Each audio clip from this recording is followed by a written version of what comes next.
আমার মনে প্রায় একটা প্রশ্ন জাগে যে আমরা যখন সরকারি হাসপাতালে যাই, আমরা দেখি যে প্যাথোলজিক্যাল টেস্ট হয় না, এক্সরে মেশিন বন্ধ, আল্ট্রাসাউন্ড মেশিন বন্ধ, এমআরআই হয় না, সিটি স্ক্যান হয় না, এই সমস্যা ওই সমস্যা, বেড থাকে না, বেড থাকলে সেটাকে রুগী বেশি, অমুক তুমি হাজার অজুহাত থাকে, হাসপাতালের সামনে প্রচুর কাদা থাকে, এই সমস্যা অনেক অজুহাত আমরা দেখি।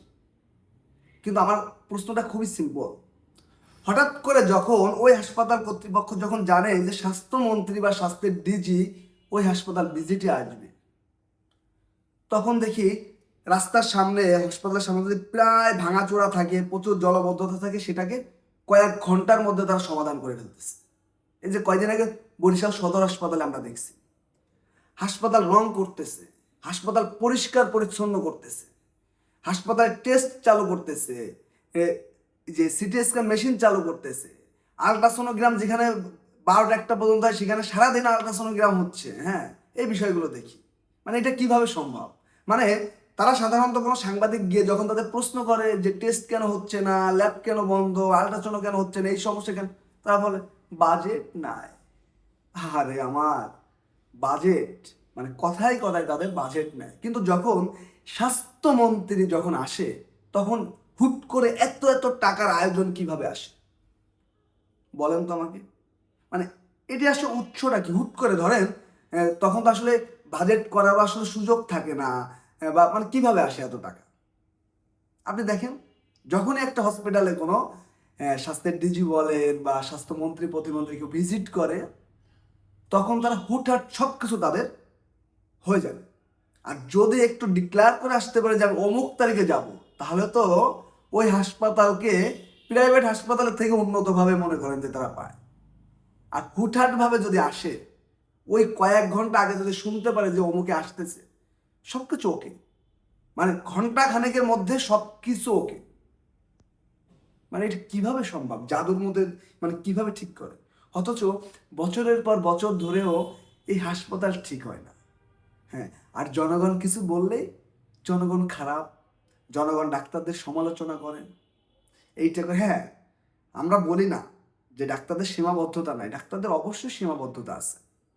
কারণ হাসপাতালে 200 রোগীর থাকলে সেখানে 500 রোগী হয়, 500 বেড থাকলে 1000 রোগী হয়, এরকম সীমাবদ্ধতা আছে। কিন্তু এই ডিপার্টমেন্টগুলো চালু রাখতে তো আসলে সীমাবদ্ধতার প্রয়োজন হয় না। এই ডিপার্টমেন্টগুলা প্যাথোলজি বলেন, রেডিওলজি বলেন, হ্যাঁ, যে এই ডিপার্টমেন্টগুলো, ডায়াগনস্টিক ডিপার্টমেন্টগুলো চালু রাখতে তো আসলে সীমাবদ্ধতার প্রয়োজন হয় না। এটা একান্তই ইচ্ছাকৃতভাবে ডাক্তারদের অনেক বড় একটা সিন্ডিকেট, এবং এই সিন্ডিকেটের সাথে পলিটিক্যাল পার্সন অনেক সময় জড়িত থাকে। কিন্তু ডাক্তাররা যদি আসলে নিজের জায়গা থেকে যদি ঠিক থাকে, তাহলে আসলে এই সমস্যাগুলো হওয়ার কথা না। আমার মাথায় প্রচুর কাজ করে। আপনাদের যদি কারো জানা থাকে যে হুট করে এত এত টাকার বাজেট কিভাবে হয়, তারা কিভাবে এক্সরে মেশিন ঠিক করে ফেলে, কিভাবে এমআরআই ঠিক করে ফেলে, হসপিটালের সামনে প্রচুর কাদা মাদা এটা ওরা থাকে, সেগুলো কিভাবে ঠিক করে ফেলে, কিভাবে রং করে ফেলে পুরো হসপিটাল 1-2 দিনের মধ্যে। হ্যাঁ, মানে আসলে এত বাজেট কিভাবে হয়? এবং স্বাস্থ্যমন্ত্রী আসা উপলক্ষে তো কোনো বাজেট দেয় না আমার জানা মতে। হসপিটাল এত টাকা কোথায় পায়? তো এভাবে রোগীদের স্বার্থে কি করা যায় না? আসলে আমি খুব সিম্পল একটা জিনিস বুঝি যে, মানে ডাক্তারি পেশাটা এখন হয়ে গেছে একটা বিজনেস সেক্টর। মানেন আর না মানেন, শুনতে হয়তো খারাপ শোনে, ডাক্তারি প্রফেশনকে আমরা বলি সেবামূলক প্রফেশন, মানবিক প্রফেশন, মানুষকে সেবা করে, কিন্তু আমি এটাকে বলবো যে এটা একটা বিজনেস, টাকা ইনকামের একটা দারুণ একটা জায়গা মানুষের ইমোশনকে কাজে লাগিয়ে। হ্যাঁ, হ্যাঁ, তবে প্রচুর ভালো ডাক্তার আছে, প্রচুর প্রচুর ভালো ডাক্তার আছে, ভালো নার্স আছে, ভালো টেকনোলজিস্ট আছে, ভালো ফার্মা প্রচুর আছে, কিন্তু এদের সংখ্যাটা অনেক কম। এবং তারা এই ঝই ঝামেলার মধ্যে কোনো কিছুতে নেই, তারা শুধু তারা তাদের কাজ করে দেয়, তাদের প্রতি সবসময়ের জন্যই শ্রদ্ধা, রেসপেক্ট। হ্যাঁ, কিন্তু বেশিরভাগ ডাক্তাররা এই আকাম কুকামগুলো করে। হ্যাঁ, এ হচ্ছে আমাদের পরিস্থিতি, এবং তারা খুবই শিক্ষিত মানুষ।